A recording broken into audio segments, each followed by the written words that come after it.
More proof that scientists are overwhelmingly convinced climate change is man-made.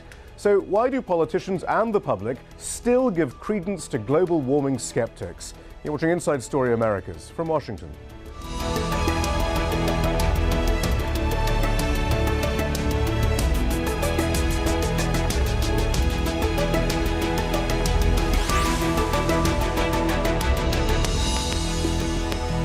Hello, I'm Shihab Rattansi. A review of scientific literature published this week has found that 97% of peer-reviewed papers taking a position on global warming say humans are causing it. Yet a large proportion of the US public still seems unconvinced. Last month, a Yale University survey found the public's belief that climate change is happening actually dropped slightly over the last year. What's more, only 49% of those surveyed believe human activity was the cause. Earlier this month, carbon dioxide levels in the atmosphere at a key observation station in Hawaii were reported to have reached 400 parts per million for the first time since measurements began in 1958. Indeed, scientists have suggested that's a measure that hasn't been seen for at least 800,000 years. But politicians seem loath to take strong steps to reduce emissions. Though President Obama cheered his base by mentioning the problem in his inauguration address in January, there is a suspicion among environmentalists that his administration is about to approve an extension for the Keystone XL pipeline. If it does, it will be difficult for President Obama to argue that climate change is one of his concerns. I'm joined from Pennsylvania by Michael Mann. He's the director of Penn State University's Earth Systems Science Center and author of The Hockey Stick and the Climate Wars. Dana Nuccitelli is an environmental scientist who writes for the Skeptical Science blog. He was involved in the survey of scientific literature on climate science that was published this week. And Rick Piltz is the director and founder of Climate Science Watch. He's a former senior associate in the US government's climate change science program, but resigned in 2005, citing government interference. Dana, let's begin then with your study. It's an update of a study from 2004, which looked at academic papers between 1993 and 2003. What's your study now found there? So we updated that study and we looked at papers between 1991 and 2011. So we actually had two different approaches in our survey. The first approach, we had a team of about 24 international volunteers, and we looked at the abstracts, which are the paragraph-long summaries at the beginning of each scientific paper. So we each looked at a couple thousand abstracts from the scientific papers and categorized them based on what they said about the cause of global warming. And then in the second phase of the project, we emailed the scientific authors of the papers and asked them to rate the papers themselves about what they said about the cause of global warming.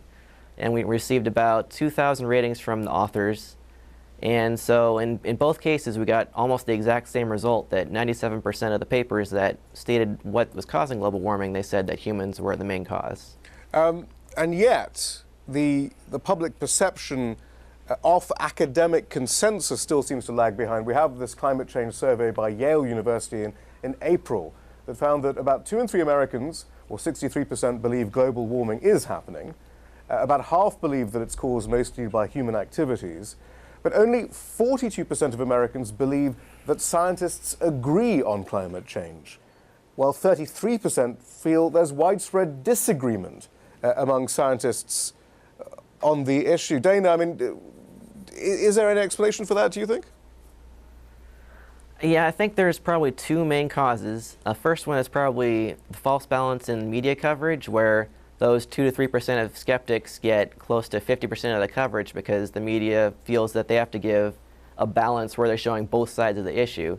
But in the process, they're giving that 2 to 3%, 50% of the coverage, and they're actually creating a false balance and this false perception that there's a big divide among climate experts about the cause of global warming. The second contributing cause is probably an active misinformation campaign by fossil fuel industry and groups that stand to gain if we don't do anything to reduce greenhouse gas emissions and fossil fuel consumption.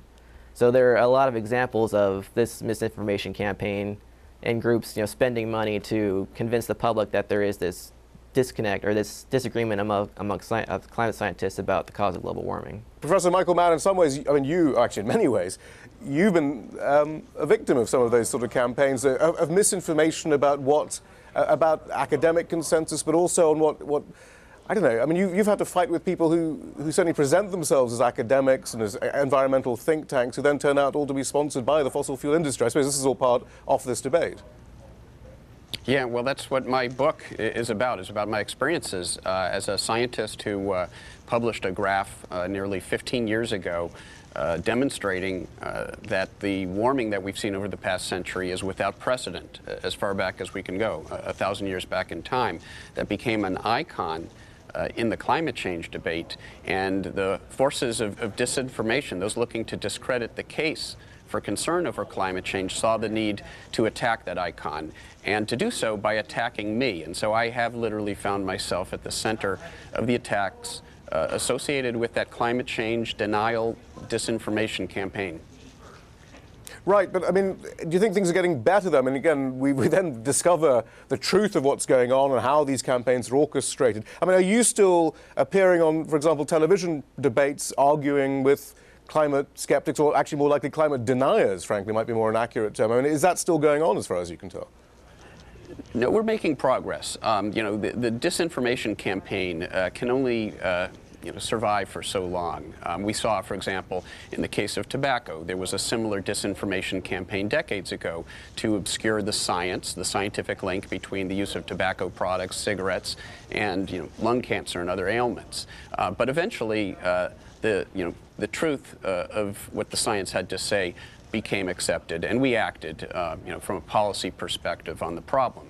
The same thing was true with ozone depletion and an array of other issues where science and policy collide. There are special interests who will do what they can to delay action being taken, and that's the real cost. We will act on this problem, and there are already some positive signs that we're moving in that direction. The rest of the world is moving increasingly towards renewable energy, moving away from carbon-based energy. We're lagging behind, but we're slowly making progress ourselves. So, we will undergo, that transition away from fossil fuels. The real question is, will we do so late enough that we commit to potentially very dangerous and irreversible changes in the climate? We only have a few years to tackle those growing carbon emissions if we are going to avoid breaching that level of dangerous human interference with the climate.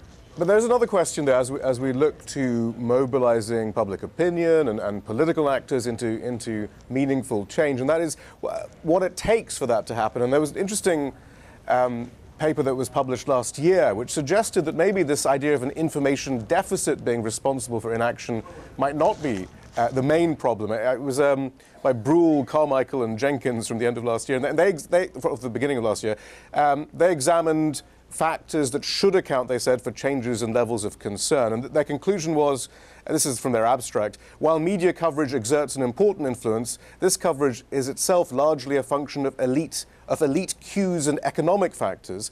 They go on, weather extremes have no effect on aggregate public opinion. The promulgation of scientific information to the public on climate change has a minimal effect.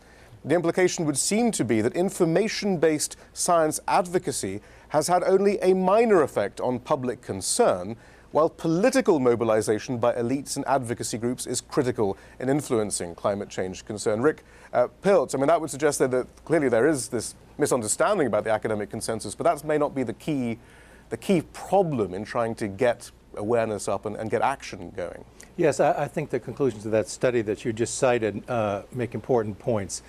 Of course, it's important to continue to get a more scientifically educated public. It's important for climate scientists to be good communicators, but we're really talking about something that's beyond the power of the science community and science education to solve.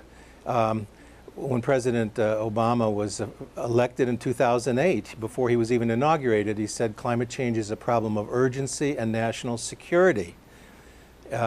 Secretary of State Kerry just said recently, I believe, climate change is a matter of life and death. But does the public see the highest level political leadership acting as though they regard this as a problem of urgency and national security? Because if they don't, there are plenty of other places for the media to direct its attention and for the public to direct its attention, and I think that's what we have now. It's interesting you mentioned national security. Dana, I mean, if people are looking for signs from political actors that they are concerned about climate change, we have the U.S. military and we have the U.S. threat assessment report, the kind of, you know, the summary of the intelligence agency's fears, saying, no, climate change is a big deal, and yet it's still then, I mean, surely that counts as political actors speaking out, and yet that's not making much of a difference either. True, but I think the consensus is actually a really powerful tool in this case, because there have been a couple of studies now that have shown that there's a correlation between public awareness of the scientific consensus and public support for doing something to address the problem. So the more, if people are aware of the consensus, they're more likely to support reducing greenhouse gas emissions, and that's even true for people with an ideological bias against taking action. It does help. So it's an important message to get out, which is we're glad that our paper is getting a lot of attention. Professor Mann, in the end, what it's about is just the plutocracy and the corruption in Washington. They simply have more money than you do? Well, you do need collective action. People have to make sure that their voices are heard by their policymakers. In the absence of that, we know who the policymakers will be listening to. They'll be listening to those vested interests. They'll be listening to the lobbyists. They'll be listening to the fossil fuel industry. And there are efforts afoot to try to, concentrate that collective consciousness when it comes to the climate change issue. Folks like Bill McKibben are leading sort of a national movement, a youth-based movement to mobilize attention to the threat of climate change and to start to put direct pressure through divestment, through other ways that people can leverage their concern in the process. So yes, it's a battle. It's a battle between vested interests who don't want to see us shift away from our reliance on fossil fuels, who are perfectly happy with what President George W. Bush called our addiction to fossil fuels. They want us to stay addicted to those fossil fuels. And on the other side, a growing number of people who have become aware of the threat that climate change represents to our future, and it's not just, it crosses the political spectrum. I mean, the national security community is well aware of the threat of climate change. The insurance industry, the reinsurance industry understands the huge losses. The best estimates from economists is that we are currently losing about $1 trillion a year, about 2% of global GDP to climate change. That's a huge toll on our economy. It's a huge tax on our economy. All right, so then Professor Mann mentions 350.org and Bill McKibben. This is interesting then, Rick, and you have your ear to the ground here in Washington. President Obama and his administration, that's technically the State Department, have to make a decision sooner or later on the Keystone XL pipeline extension. Where do things stand? I mean, that's going to be a key moment for us to gauge, I suppose, how serious President Obama is about climate change, won't it? Yes, and it's a big ask. He will have to take on the oil interests and annoy the Canadian government. There's pressure to approve this pipeline. There's a climate movement that strongly opposes it. It would be an important step for the administration to say, no, it's not a good idea to be part of developing this massive new carbon, source of carbon emissions. It would really put their stock up on the progressive side as far as dealing with climate change. In the past, when we've discussed this, we've wondered whether there might be some sort of fudge where he says, okay, look, Keystone will go ahead, but on the other hand, we'll increase emission standards for existing power stations, for example, or something like that. I mean, these are the sort of things you're still hearing? Well, yes, I'm not sure that really solves the problem. The regulatory process is so slow and is being slow-walked. They're into the 5th year now, the Obama administration, and haven't even finalized a rule for power plants that haven't been built yet. Right. Haven't even announced the beginning of a process for a rule to regulate greenhouse gas emissions from existing power plants. How strong such a rule would be, and it takes years, the regulatory process, to put something out. Right. There would be tremendous pressures and political fights and legal challenges all along the way. So right, but it's a matter of political will and how seriously they take the consensus in the scientific community about the catastrophic climate change that we're on the edge of. Right, and I think to show their seriousness, they need to move on both of those fronts and not trade them off against each other. I think this national security thing is an interesting thing to look at. Yes, the U.S. national security establishment appears to be concerned about the problem of global climatic disruption. I mean, they're smart enough to see what the science community is saying, what the National Academy of Science is telling them. They haven't really been driving the policy discourse on this, on mitigation. What they seem to be primarily concerned about is U.S. geostrategic concerns. What is the Pentagon, what is the CIA looking at in terms of possible disastrous climate consequences in parts of the world where we have strategic interests? Right. Will there be failed states? Will there be civil conflict over how people are being affected by climate change? Will it affect our corporate investments? Will the military be far behind? And so, yes, they do think in terms of preparedness, but I'm not sure that you want a U.S. national security policy framing to necessarily be the way you look at this problem if you're the world in general. Right.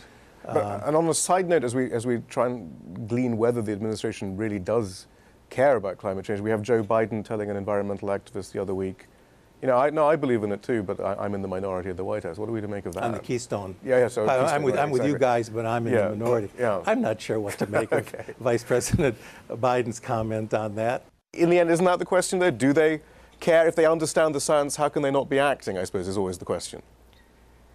Yeah, whatever the end decision is on Keystone, it's going to be a really powerful symbol as to which direction they want to go. Because, I mean, this is it's a huge unconventional source of fossil fuels, and we already have to leave as much of our existing fossil fuel resources in the ground if we're going to solve the climate problem. So if they're willing to untap this huge unconventional resource, that's showing that they're not as serious as they should be about solving the problem. Professor Mann, in the interim, though, I wonder though whether there's this normalization then of the climate emergency. It's just something in the background amongst many other headlines this week. Actually, I think last week there was another Shell-inaugurated chair in environmental sciences or something at some university or other. And then this week, though, I mean, we had a report in Nature of fish and other aquatic life fleeing their habitat in search of lower temperatures. But on the same day, I think, we got the U.S. Bureau of Land Management releasing new draft rules, weakening the rules on fracking. We had the Arctic Council meeting, Canada, the chair on that, vowing, quote, unprecedented industrial development of the Arctic. And all these headlines seem to coexist without much comment in some ways. Well, yes, and there's a disconnect, right? There's a disconnect between the sort of 24/7 news cycle and the time scale on which we make political decisions, the sort of short time scale on which we plan, both from a political standpoint in terms of our economic decision making, and the very long time scales associated with climate change. I mean, the emissions of carbon that we are putting into the atmosphere right now are locking in changes in climate, warming, sea level rise, for decades and centuries into the future. And so what that means is there's a very long tail of the decisions we make today in terms of the impact, the legacy they leave behind. And that's why it's so critical to act on the problem now, to begin to bring our emissions back down now, because we will soon enough commit to levels of CO2 in the atmosphere that will give us dangerous and irreversible changes in the climate if we don't move in the right direction. Is anything happening right now? I mean, there's this impression that one gets, and I don't know if it's unfair, that most of the initiatives seem to have ground to a halt, even the dodgy emissions trading schemes. I mean, certainly, and the climate change talks. I mean, nothing seems to be actually happening. Is that an unfair assessment, Professor Mann? Well, in the U.S., of course, we have a Congress right now. We have a House of Representatives where the House Science Committee is run by politicians who don't even accept that climate change is real. And it's very difficult to have a meaningful policy dialogue, a meaningful policy debate in our politics if we have, a Congress that doesn't even accept that the problem exists. That having been said, the executive branch, as Rick alluded to, is taking some steps. Perhaps those steps are being taken too slowly, and the process is slow. But they are taking steps, for example, to impose new standards on coal-fired power plants, to lower emissions. And there are other things that are happening. There are market forces at play which are, for example, leading us right now towards a transition from coal towards natural gas. And there's an important debate to be had as to what the true ramifications of that might be. But at least nominally, natural gas is a less carbon-intensive fossil fuel than coal, and we've actually but is it seen going to save the world, decrease in emissions. Well, no. Maybe it can play a role in that transition over the next few years where we transition away from fossil fuels entirely. It may be, what some people have called a transition fuel. It'll help us on that path towards, getting away from a dependence on fossil fuels. It's not the ultimate solution. This is why I'm beginning to wonder whether this concept of geoengineering is going to play more of a role, at least in the debate. In the absence of political action, there's a suggestion that more and more people are going to say, more and more very well funded, very well connected people are going to say, look, we have this scientific magic bullet that's going to help. We have a brief explanation of geoengineering, which focus on steps to limit consequences of global warming instead of actually stopping the emissions that cause global warming. Ideas include machines that remove carbon dioxide from the atmosphere using plastic polymers. Another proposed scheme is increasing the amount of carbon dioxide absorbed by the oceans by adding large quantities of lime to the water. Another idea to burn large amounts of wood in power plants with carbon capture technology. Some advocates want to fill up the air with smog so that more sunlight can be reflected back into space. And it has a lot of very well-connected people who are pushing this. Rick Piltz, Bill Gates is someone who has an impact on people, on public opinion, certainly. But what do you make of these sorts of plans? Well, I think, and there are some serious scientists who are researching this and think it should be discussed seriously. I'm very concerned about it. I agree with the late climate scientist Stephen Schneider, who took the position that there should be no action on geoengineering except under an international treaty. It certainly should not be undertaken by the private sector or a single government acting unilaterally. No, there's no international agreement on this now. It's kind of a free-for-all.